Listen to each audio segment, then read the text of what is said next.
You and your people will pay for this act of aggression.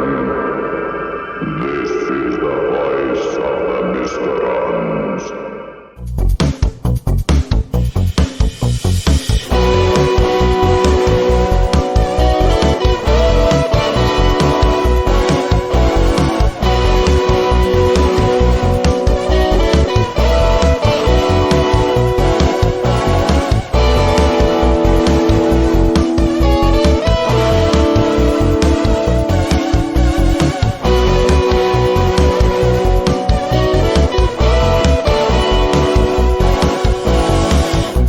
It's time for serial viewing! Our 30th episode. This week we have watched Captain Scarlet and the Mysterons. Hello, Jeremy. Hi. And hello, Mysterion Jennifer. Alright. Captain Scarlet and the Mysterons ran from 1967 to 1968. A single series of 32 episodes. It is set in the year 2068. Captain Scarlet follows the war of nerves between Earth and the Mysterons, a race of Martians who possess partial control over matter. When a misunderstanding causes human astronauts to attack their city on Mars, the Mysterons vow revenge and launch reprisals against Earth. These are countered by Spectrum, a worldwide security organization. We watched Season 1, Episode 1, simply titled The Mysterons. I'm going to do that all the way through. I apologise. This is the origin story. So after a misunderstanding on the planet Mars, a war is started between humans and an alien race called the Mysteron. Their first act of revenge is to try and assassinate the world president. This was one of my picks because I love this show. Dun dun dun dun dun dun dun. I know Jennifer's heard of this one because we are of the same generation. I'm not even going to ask her. Jeremy, before I had started ranting on about this one for the show, had you ever heard of Captain Scarlet? This is the voice of serial viewing. Yeah, I've heard of this before. Have you ever seen it before? Yes. You have? Excellent. Yes. Of course you have. You're British. Yes. You grew up in England. therefore you have seen it. The only place to view them. There was only about 3 cartoons and kids' TV shows for the last 40 years, so we've all watched it all on repeats. Yes. Can I just say, misunderstanding on Mars? Yeah, he shot first. He didn't even wait. It was pew, less. Pew pew. It was a misunderstanding. He misunderstood his own intelligence, although that thing did look like a gun. But you'd think trigger happy. You'd think an organisation like Spectrum would have some sort of first contact protocols in place. Yeah. Beyond, let's blow them up. Captain Scarlet was the 10th Gerry Anderson puppet series. It was preceded by Thunderbirds and followed by Joe 90. Joe 90 was a slightly less successful show than this one, and it was featured a blonde-haired child with big glasses, just like I looked like. Right. We've pretty much given you, as we usually do, we've given you the whole episode. It was a bit long in places. Long? Right, so Gerry, let's go for the obvious one. Gerry Anderson, how do you guys think this compared to things like Stingray and Thunderbirds? I barely remember Stingray because I didn't watch it much. But it's the best one. Sure. I don't remember watching too much original Thunderbirds. But I know it. It's obviously heavily inspired or heavily things are taken from the Thunderbirds. And you can see that it's obviously made by the same people and everything like that. All of Gerry Anderson's stuff shares a DNA. It's obvious. Yeah, I mean, the fact that they say S.I.G instead of F.A.B. What does S.I.G stand for? I have no idea. Spectrum is green. Spectrum is green. Or Spectrum is green. Yeah. You're an angel. I'll just drop a piece of trivia in there. So S.I.G, Spectrum is green, or S.I.R, very rarely said, Spectrum is red. Both radio codes have been borrowed by SpaceX And they say S.I.G, S.I.R, SpaceX is green, SpaceX is red, because they're nerds. Anyway, carry on, Jeremy. I interrupted you, sorry. No, it's good. I think I liked Captain Scarlet the most. It's the one I've watched the most, I think. I love Captain Scarlet. It's brilliant. I've never seen this episode. I've never seen Captain Scarlet be the bad guy. In fact, I didn't really know much of Captain Scarlet, the fact that he was indestructible from this episode.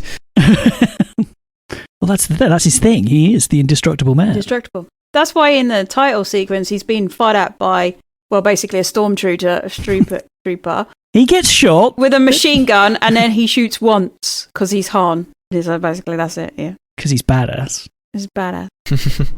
Captain Scarlet is one of the better puppet ones. Puppet animation, whatever they call it. What is it they call it? Super Marionation. Super Marionation.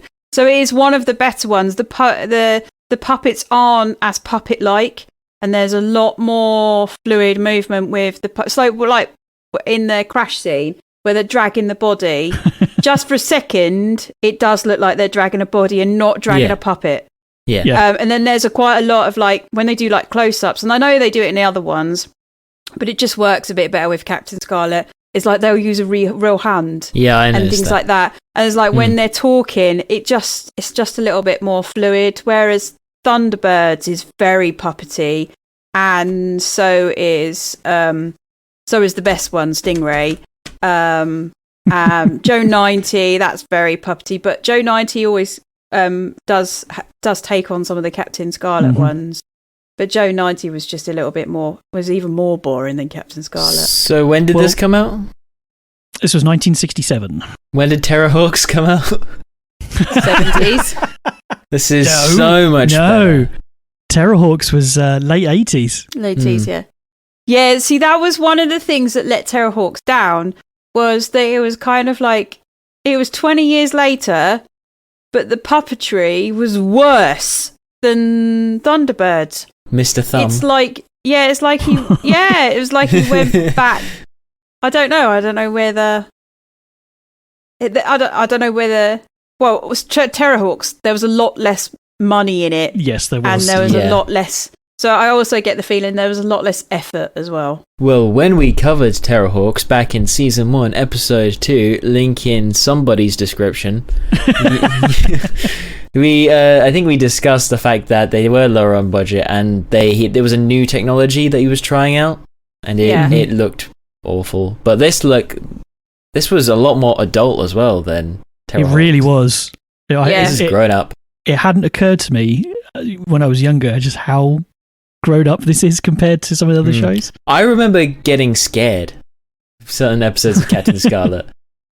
It's very film noir, and like the beginning was very Sam Spade. You know, it's like Captain Scarlet was sitting in his office drinking a whiskey, and it's kind of like that kind of detective. But yeah, Tinker Tailor Soldier Spy. It was very that style. It borrowed a lot from, as far as I could see shows like The Avengers, not Marvel's Avengers, the original Avengers with John original Steed, Avengers, and that kind of that kind of filmmaking where it was very 60s. I mean, it worked. It worked. Watching it now, it worked, but it still looked very 60s. So the puppets, the marionettes, they actually used real human hair on them. It's a little creepy. Yep.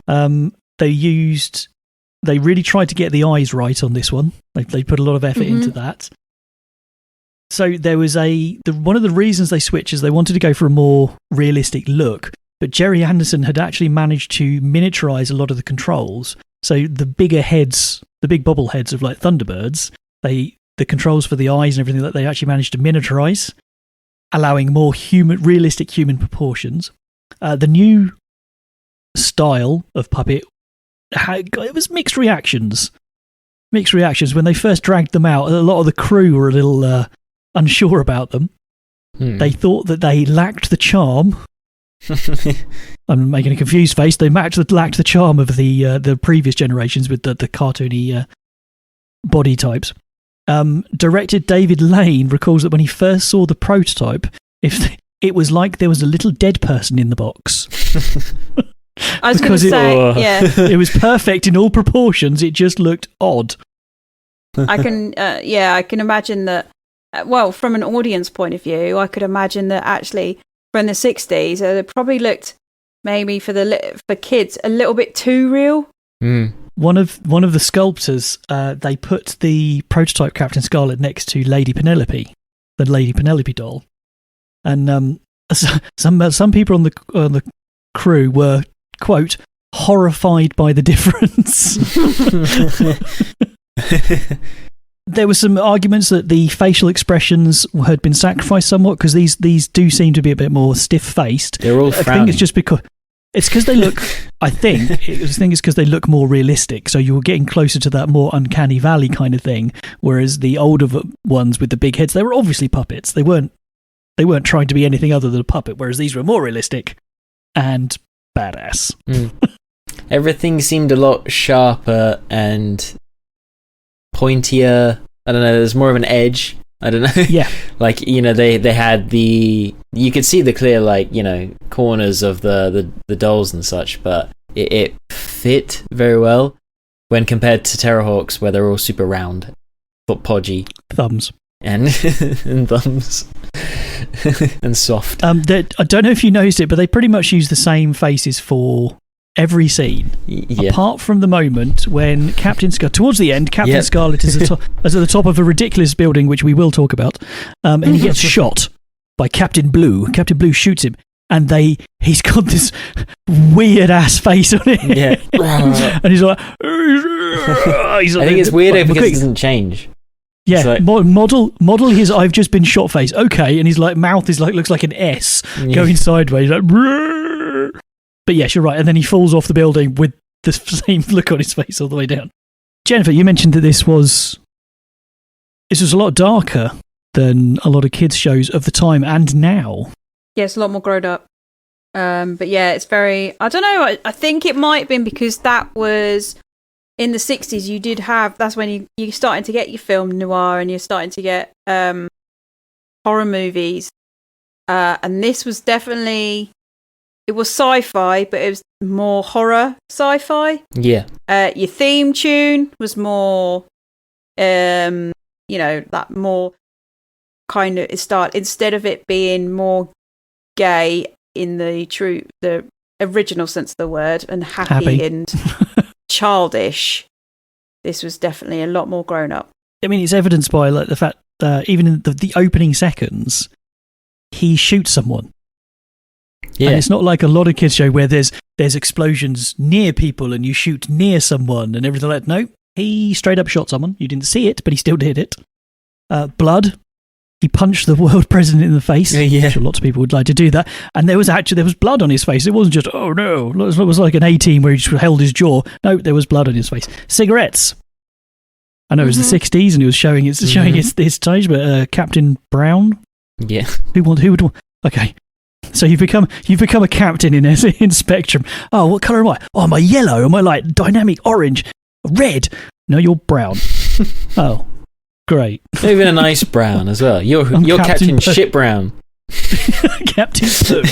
I did laugh though when he exploded and he's sitting there and then he's on fire and I was like, dude's on fire and it's coming out of him. It's like, I know it's a puppet, but it's just like, this is a kids show from the 60s and these kids are watching this person who's on fire from the inside and then explodes. Oh, and then we have to watch the video back of him exploding. Oh yeah. So there's death as well. I mean, Captain Scarlet dies twice.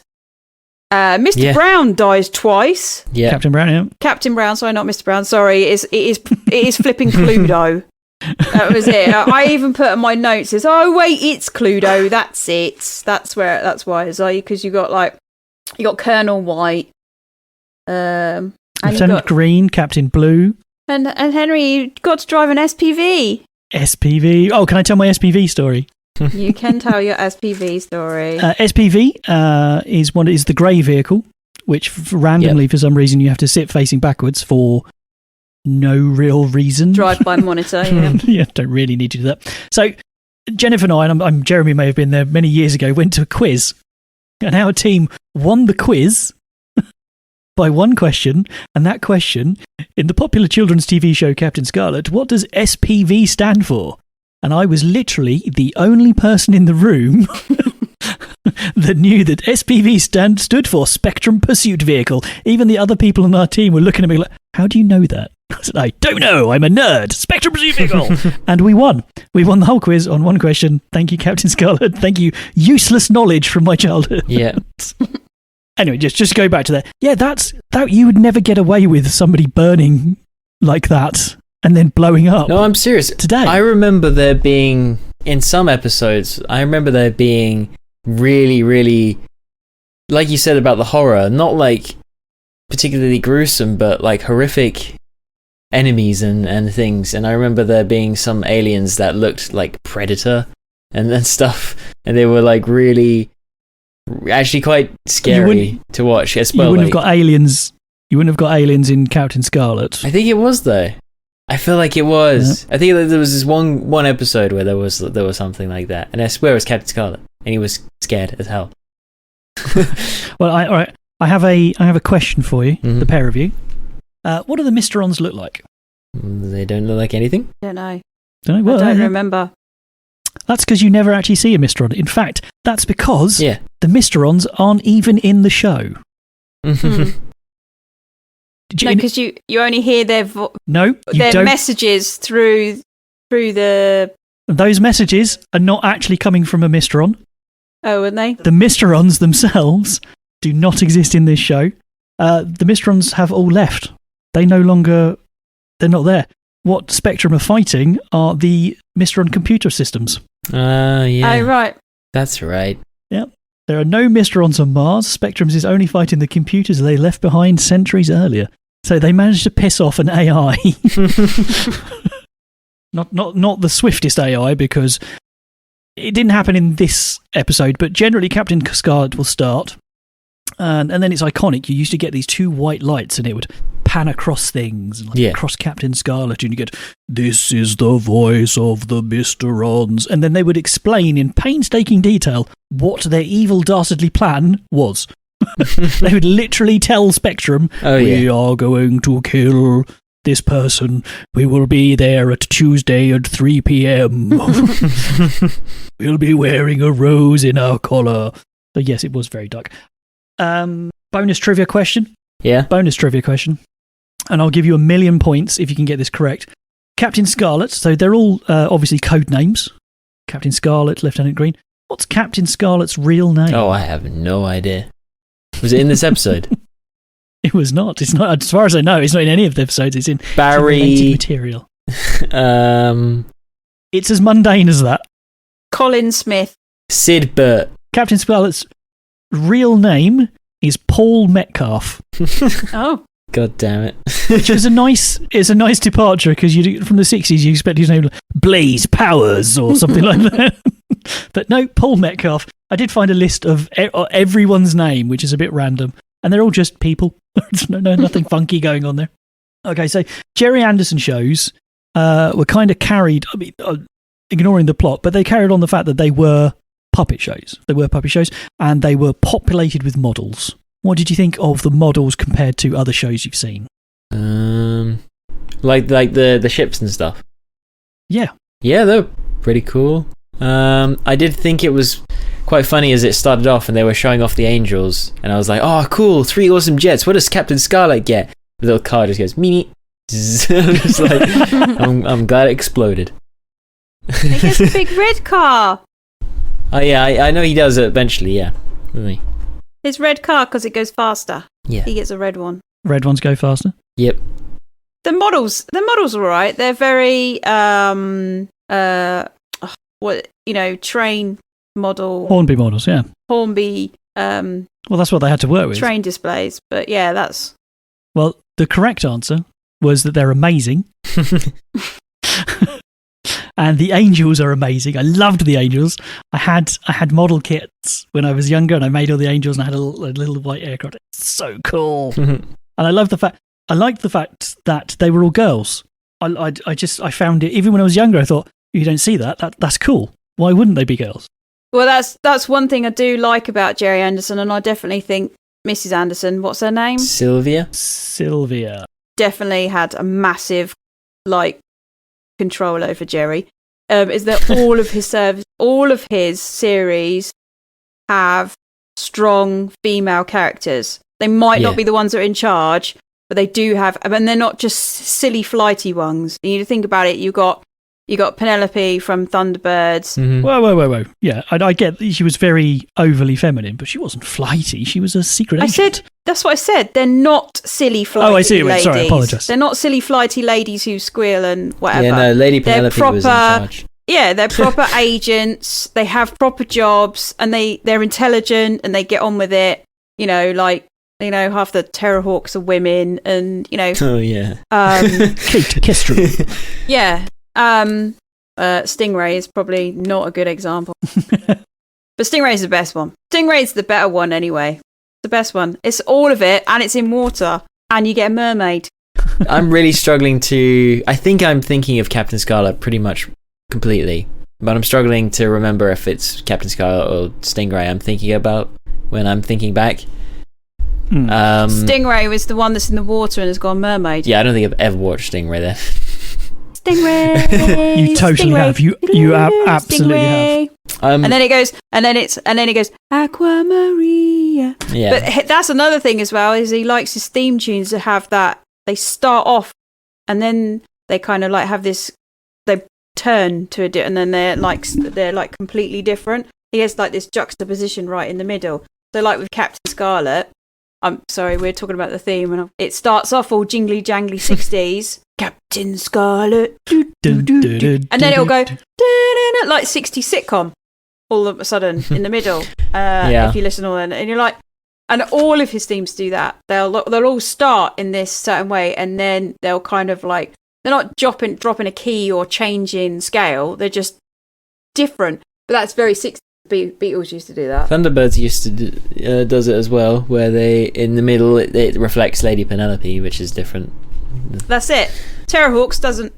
No. Terrorhawks, it just stays Terrorhawks. And then you got a bit of but then that's 80s. Yeah, I think the thing is, these are very reminiscent of that. You get that 60s, that 60s superhero. Well, I mean, even I liken it to the Incredibles theme song because that's a really Well, it's because the Incredibles is aping. Yeah, definitely the 60s kind of style. Yeah, it's a homage. To the 60s. Mm-hmm. Yeah, and 60s heroes and the 60s hero TV show. Yeah, those brass sections where they go, and they have a full band, and then they do even James Bond is the same sort of thing because that. That's when it came out. Mm-hmm. It's that sort of the kind of big band, but also merged with the modern elements that were coming out at the time. So we like the Angels, Destiny, we love the Harmony, Angels. and Rhapsody. there's Destiny, Melody, Rhapsody, Harmony, and Symphony. Yeah, but the bad guy has to be Captain Black. Yeah, obviously.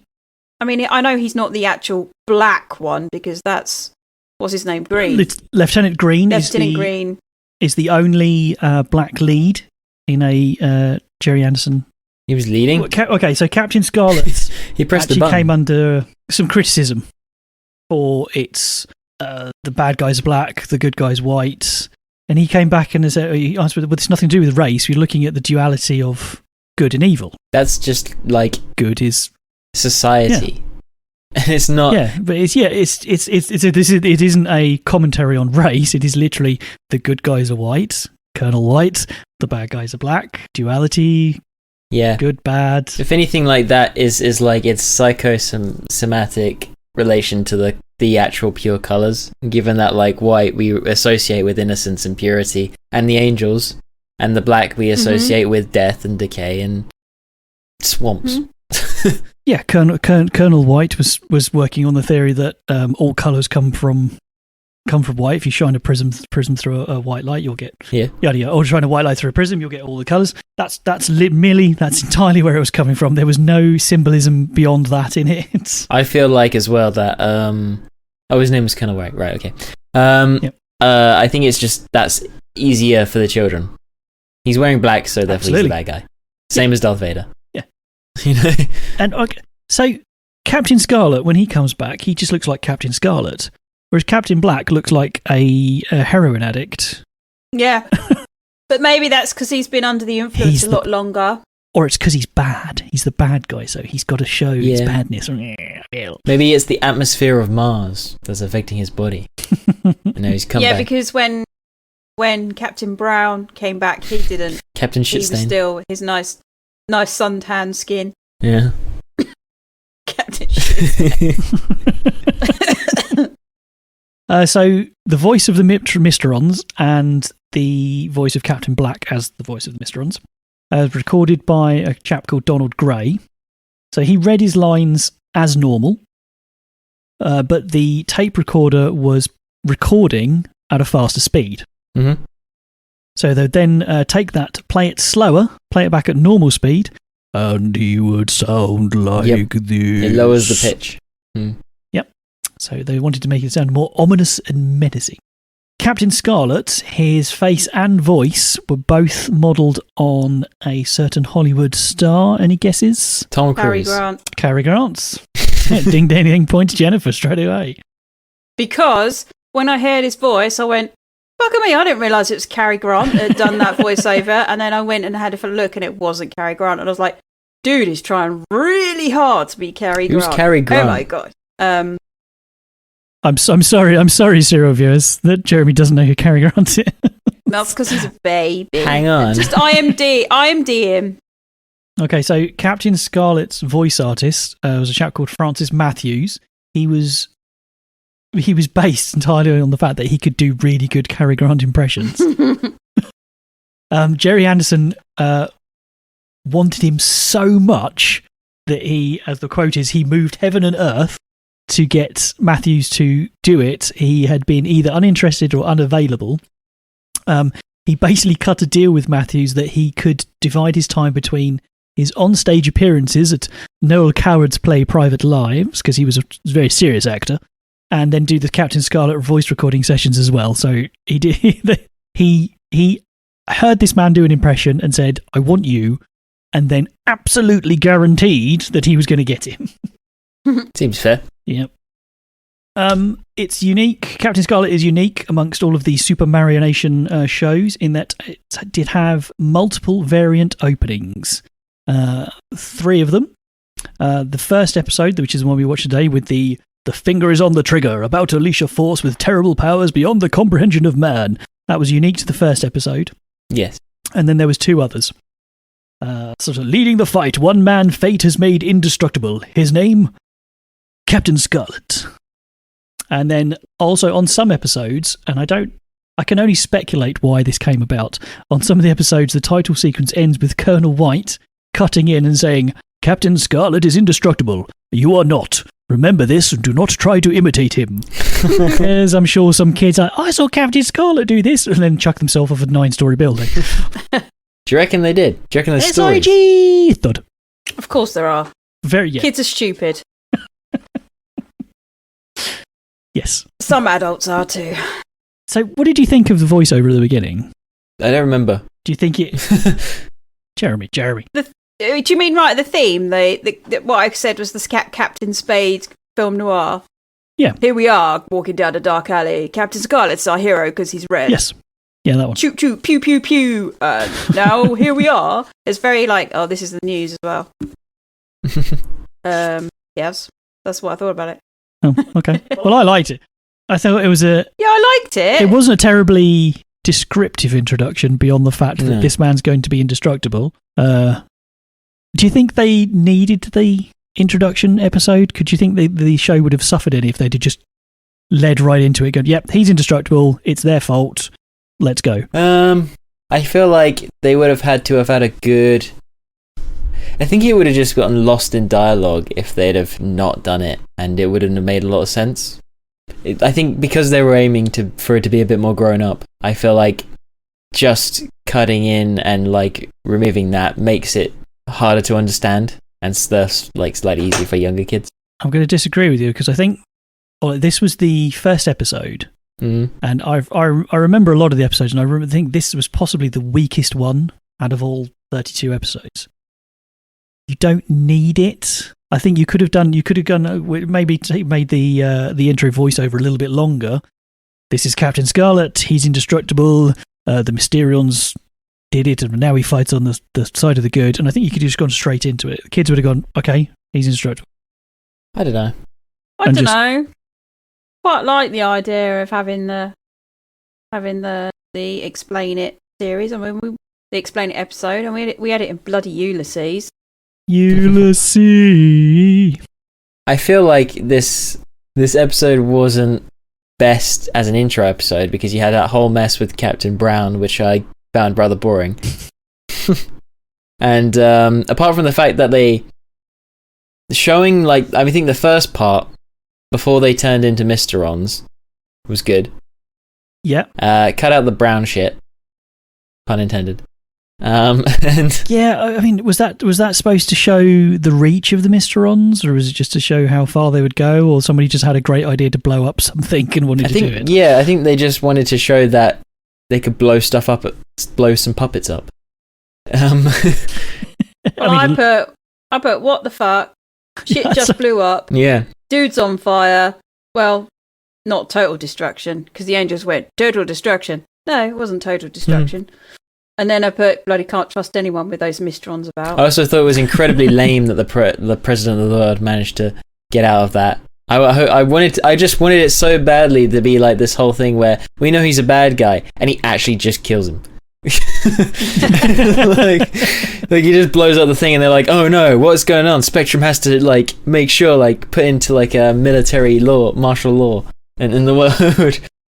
Well, to be honest, I found it really lame that there was a president of the whole world. Yeah, I wanted him dead. Yeah. What's that bullshit? It's just like, really? That's not going to work. There are no nations anymore. We're just one. I mean, yeah, globalization, sure. Planet. Yeah, but you can't have one president. You have to have a group of people. Yeah. Which is where that in the future, that's if we're all united, you won't have one person in charge. You will have a group. Well, I hope you won't have one person. Yeah, he's the president of the world, and he'll have a cabinet, and there'll be like a parliament. That's planet. Bullshit. It doesn't work. Just like the London car view. Oh my god, what was that? What was it? Yeah, I don't know. Was it a car park? Was it? I think it's a viewing platform so that you can look at London. Yeah, you do it in your car. They were so accurate. Come on, kids. With everything else, they had the M21. They had the right road signs. They just which that's the M21. Oh, an angel just blew the shit out. Yeah. Of that. I'm gonna just blow that up. So I wrote that down. Yeah, just gonna blow up a bit of London infrastructure. It's gonna be tailbacks for What the miles. hell? Just blew up a motorway. Yeah, but it's the 60s. There was nobody on it. That's true. There was like 4 cars driving around, and the 6 of them were bloody Spectrum Pursuit vehicles. Yeah. Yeah. So, yeah. But no, the London car view. Or all I could think of it was either it was a viewing platform, or it was so you can look at London. I don't know. I thought it was going to be a space elevator because I wasn't paying attention. It's 30 years in the future. Well, I think it might be like a helicopter or like, you know, where you can pick up and meet your space aeroplane or your space aircraft. But maybe. wouldn't you just put a big car park at the bottom and then take the elevator up instead of spending 90 minutes driving into? Can you imagine getting to the top? Hang on, I'm just going to throw up. That's why I think it's a viewing platform that you can sit in and your car. So it's just a gimmick, isn't it? I mean, I'm glad they blew it up in the end. Or it's just bullshit. Are they taking the piss out of the fact that England is so flat that there's no hills to sit on to look over London, so they had to build a massive tall tower?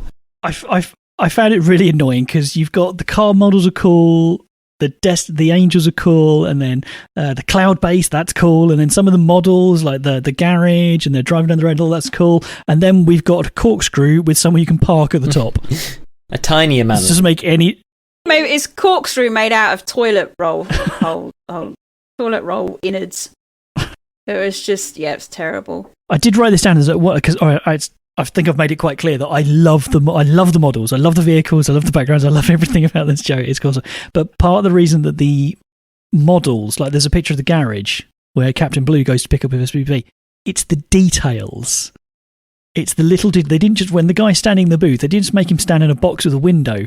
There's like a clipboard and there's pens and there's things on the desk and there's a poster and all. And it's just those little details that just make it amazing. And it's one of those shows that I could watch it a couple of times just looking to see what I missed last time because there's a lot going on there. And it's awesome. Because Gerry Anderson was a model nerd. So their floaty sky ship. Cloud base. Yeah. Didn't it look like the Avengers cloud? That's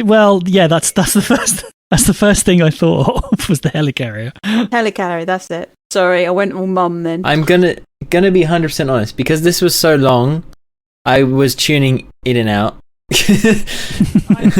I did as well. I got bored halfway, and we even went and switched it off and had our dinner and came back again, and I still was.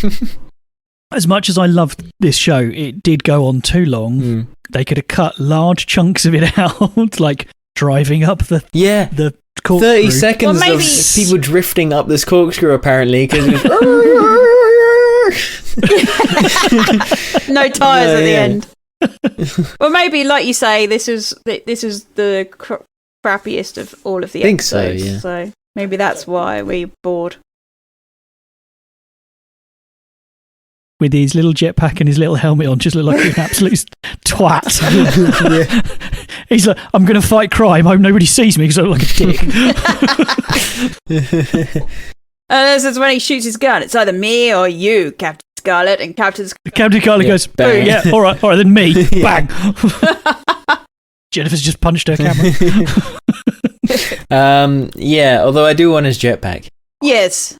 It's very It's very jetpacky. I swear I've seen that in like James Bond, and I think Homer Simpson has used that jetpack. I think I used that jetpack in one of the GTA games as well. Oh wait, yeah. You saying Homer Simpson? Who's the bad guy in Homer Simpson? Sideshow Bob. Who? Hank Scorpio. Han Scorpio. Doesn't he have one? And then when they go move to his town, that's how they get around.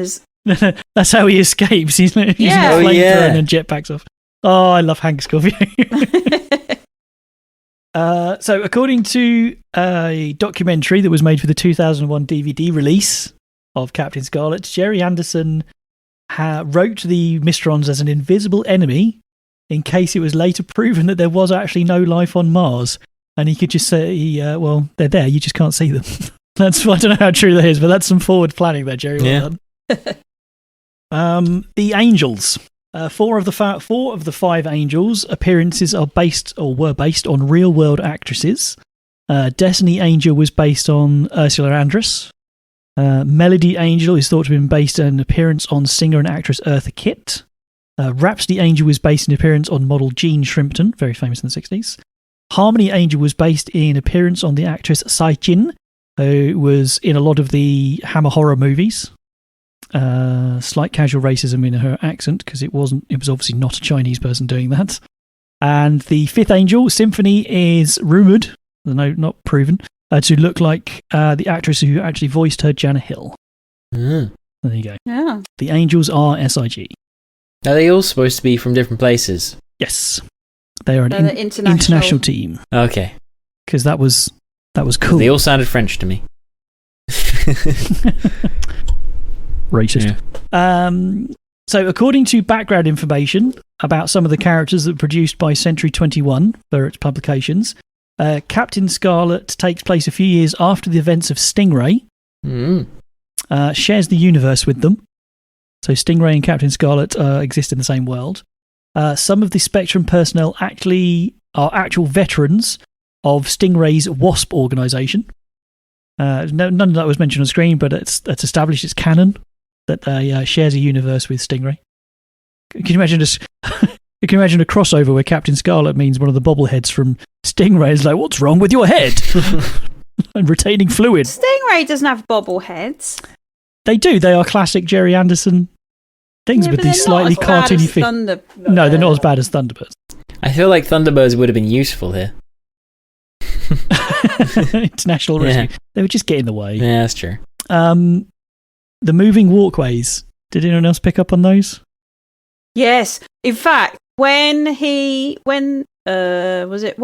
when they went into the building, and then Brown got his cigarette thingy, and then they're walking across, and then they're supposed to be walking into the thing. I actually found that a little bit creepy because I was like, what, are they supposed to be walking? And then I was like, oh no, it's in a sciencey spy place, so that will be an escalator.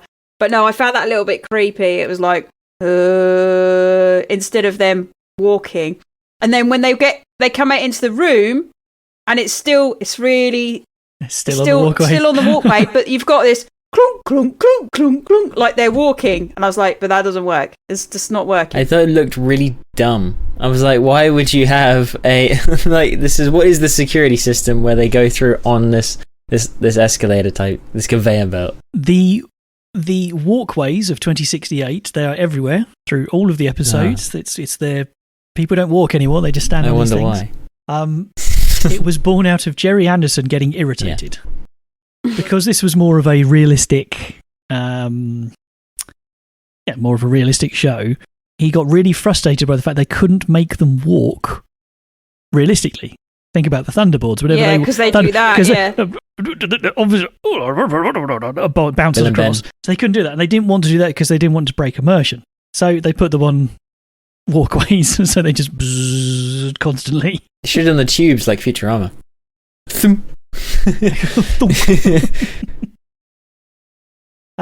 So this was rebooted. Did anyone know that? I found that out about 5 seconds ago. Yeah. Yes. I think they all have, haven't not Thunderbirds. The Thunderbirds, obviously. That was a big reboot. In fact, that's been rebooted a couple of times, isn't it? Mm-hmm. So in 2015, Gerry Anderson himself rebooted this as Gerry Anderson's new Captain Scarlet. It was done in what was called hyper-marionation, which was just CGI. And it was the last show produced by Gerry Anderson before his death in 2016, 2017? Yeah, I think it was 2016. It aired on Saturday mornings as part of the Ministry of Mayhem show. Does anyone remember Ministry of Mayhem? Yeah. No. It was cut into 2 segments. Gerry Anderson was not happy because they cut the show into two halves. It never came on at the same time. It was just kind of crammed in when they needed it to be. So it got largely ignored. It didn't have any standing on its own. It wasn't well received because of that, and then was cancelled after 26 episodes. And Gerry Anderson blames it entirely on the scheduling, which is a bit sad. It's CGI'd as well, which 2005. Ugh. Yeah. Well, he tried in 1999. He created a 4-minute short, CGI short, as kind of like a demo reel to try and reboot it then, and it just didn't work. So they tried again later. And I've only seen a picture of it. I've never seen any of them, but I think it's just going to go the same way as the animated Fireman Sam. Ugh. Or animated Bob the Builder. Just really creepy and weird. Be even worse because it was 2005 animation. That's when Shrek came out, sure.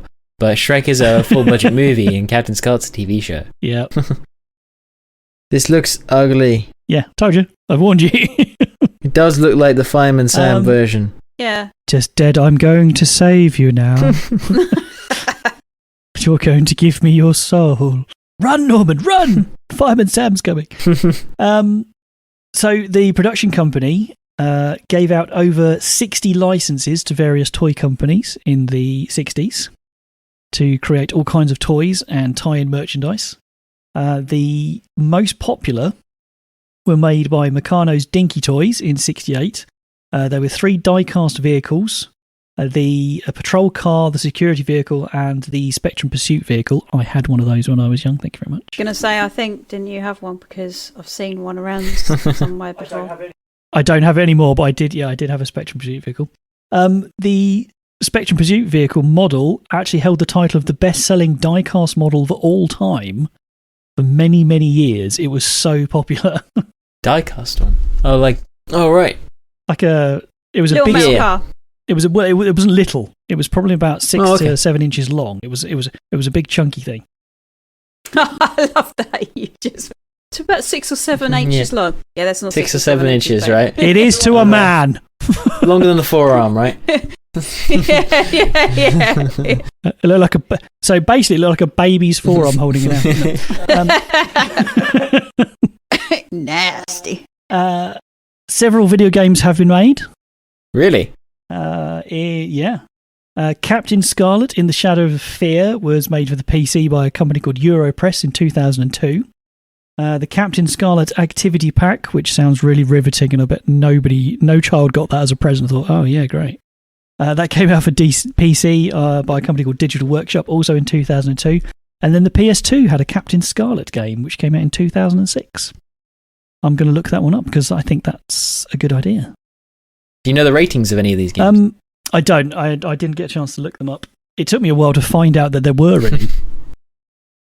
There was another one in between 2002 and 2006, but they started production and then it got cancelled. I can't remember what it was called. Captain Scarlet, perchance? I think Captain Scarlet... Captain Scarlet.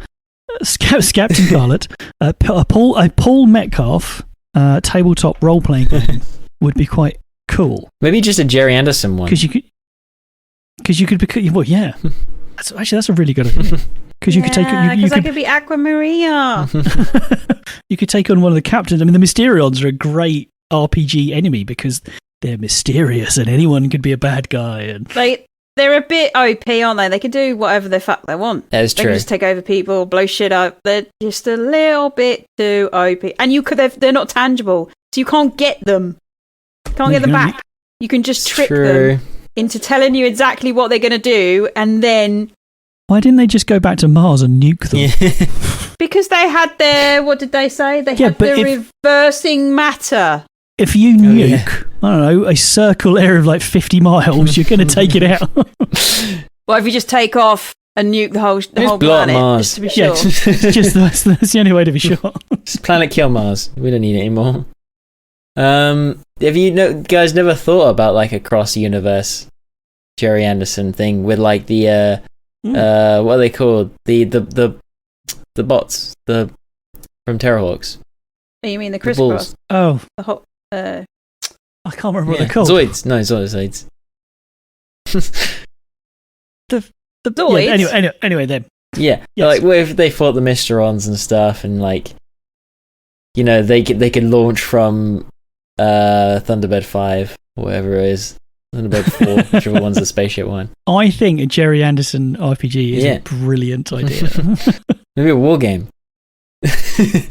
What character class are you? I'm a Thunderbird. Yeah.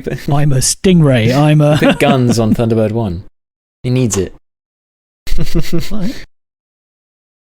I think that's a brilliant idea, and if it hasn't been made, I'm going to have a look at it. It hasn't been made. I couldn't imagine we're the first... Yeah. You could just expand Somebody's made a tabletop RPG called Thunderbirds Roleplay. Yeah, but that's Thunderbird. What's your... Henry, well, this question goes out. What's your favourite part of Spectrum? Like, what equipment? The Angels? Like, the Angels specifically. The Angels. Yeah, they're amazing. I love those aircraft. They are pretty cool. Are they modelled on anything specific? No. They're just pointy ships. They're just futuristic and cool. They're a cross between a paper airplane and a dart. And the way that those girls fly them is pretty much the same. I also like the fact that they've got highly accurate weapons that look like someone's just let off a cracker. Yeah. Like a firecracker. A video game shotgun. And then they take out half a bridge. They can also, I don't know what kind of weapon they're using, but they can scale it back because she fires a couple of shots, takes out a bridge, fires around an aircraft, a couple of little bangs. Yeah. It's clever. Different weapons. Clever. But anyway, there's nothing. I like the cars. I like the Spectrum vehicle. I like the security vehicle. I like even the white car that he was driving when he stole the president of the world. I really like them. I think I like the design. I like the way that they're moved. I mean, obviously the white car was on something like a Scalextra track when it got to the top. You could see the little groove it was running on, but it worked. It was cool. Okay, everything apart from the helicopter that looked dark. Yeah, the helicopter was podgy. I remember an episode where I think this is an episode. I don't know if I'm thinking of Captain Scarlet, but I think I am. There was like a car, and then they had to they couldn't. I don't know if they couldn't stop it or something, or they had to defend it. That sounds. And they put one of the angels on top of it, and then they had cars either side of it, and they put a force field around it. Stuff like that. I don't know if it's Captain Scarlet, but it could be. That rings a bell of one of the angels coming down and getting real, and then trying to lift it off or something. I think I need to rewatch all of it. So, how would you rate this against other Gerry Andersons? Is this better? Is this worse? The ones we've watched? Yeah. Well, we've only watched Terrorhawks. Better as in what? Enjoyable? Would you? Well, I know for you. Would you rather watch this or Thunderbirds or Stingray or Joe 90 or any of the other? No, I'd rather watch Stingray all the days long. Stingray, then Terrorhawks, then Captain Scarlet. Right. But only if I'm really bored for Captain Scarlet. Sorry, but Stingray's just more interesting, and Terrorhawks is just fucking fun. It's just so much more fun. Going to disagree with you on that one. Yeah, that was you need to rewatch Terrorhawks, I think. I love Terrorhawks. I rewatch them all the time. It's so weird. Perhaps we need to redo an episode. We should compare. We should do a live comparison where we watch one from each of them. Well, then I go. Yeah. We'll be there for an hour and a half, but we can the Zeroids is what they're called. Zeroids. In my experience, I preferred this one. I don't really remember watching too much of Thunderbirds or Captain Scarlet, and this was better than Terrorhawks. So yeah, I like this one. I like the fact that when he literally told the president to shut up, he punched him and blood went everywhere. I love that. Yeah, I love the funny face he pulled after he got shot and he fell thousands of feet and then still survived, even though Brown blew himself up and is just dust now. Does he actually count as being indestructible? Because he dies. He literally dies every time. No, he's immortal. He's immortal. Yeah, thank you. Yeah, he's not indestructible because he's very destructible. He gets blown up, drowned, poisoned, shot. I've thought about the characterization of these things because I'm a nerd. I'm like immortality versus indestructibility versus invulnerability versus there's another one. I can't remember. One more thing before we go. The ending music, the ending credits, you get a montage of still painted images, which are really cool. They're cool images. Yeah. But I remember, I found them a bit dark when I was a child, but I remember kind of realising one day, you are literally watching pictures of him just before he dies. Every single one. So here's him, he's trapped in rubble, he's just reaching for a bomb, he's fighting a snake, he's tied up and floating in water. It's we're just about to watch a man die in every single one of those images. It's quite disturbing. So he does actually die in all of them. He dies. He's not invulnerable. He is immortal. He's not indestructible. He is very destructible, and he will die and then come back again. That's pretty grim when you think about it. It's got to mess with your mind, doesn't it? I mean, here we go. Stabbed in the liver. I think are those pictures not from a comic book? There were comic books. There were some novels written in the 60s. There was 3 novels, and many Captain Scarlet comics. Yeah. Yes, you're right. So he is actually a 60s I don't think superhero. they were. I think he is. So that was Captain Scarlet and the Mysterons. We haven't rated it yet. Jeremy, you're rating it right now. You're going first. Oh, wait, real quick. Who's a better bad guy? Oh, do you like Zelda? Or do you like the Mysterons? Or what was the bad guy in Stingray, King? Oh, they were the fish people, weren't they? Yeah. There's not really a bad guy in Thunderbirds, is there? Oh, no, there is. There's the guy with the... Yeah, what's his name? It's, not the man... Ben Kingsley. It is Ben Kingsley. Yeah, it is the man. This is the Mandarin, not Mandalorian. The Mandarin. What's his name? Mandarin. Oh, he's got a really... He's got a superhero name, the Shadow or something. Yeah, I'll find out. I like the Mysterons, but I think that's just because I'm biased. Oh, it's the hood. The hood, that's it. The hood. Oh, God, yeah. Even though he doesn't actually wear a hood. Yes, Mysterons. So, Jeremy, rate this out of 10. Right. I think it was solid, too long, and I would have preferred the other episodes, but still nostalgic and better than Terrorhawks. So 6.9 sex number. Yep. 6.9. Wow. Okay. Jennifer. Well, I was going to go a 6 as well because it is better than most. I am surprised. I was expecting lower from you. I'm not going to lie. All right. Were you saying I've gone too high? No, not at all. It's too late now. I've written it down. You gave it a 6. Yeah, but Stingray and Terrorhawks would have got higher than a 6. Well, you wouldn't. I swear. If you rewatch Terrorhawks, I watch Terrorhawks all the time. It's not good. Well, I gave it an 8.7 because I really like this show. I like the style. I like the models. I think the story's good. Yeah, this particular episode did drag on, but I think this one is different to the rest. I'd like to redo mine. I think it should get a 1. Too late. You gave it a 6. It's no late. I'm not letting you change that. So that gives it a overall score, very high overall score of 7.2. That's definitely put it up there in the top 5 episodes. So, serial viewers joining us on the sofa, what do you think? Is this one of the best examples of Gerry Anderson? Do you agree with Jennifer that the Stingray is better? We're going to have to watch Stingray and Thunderbirds soon, I think. Because and Thunderbirds. I feel like the general population, it would be more split between Stingray and Thunderbirds, I reckon, because they're more well known. We've done the two lesser well known ones, I think.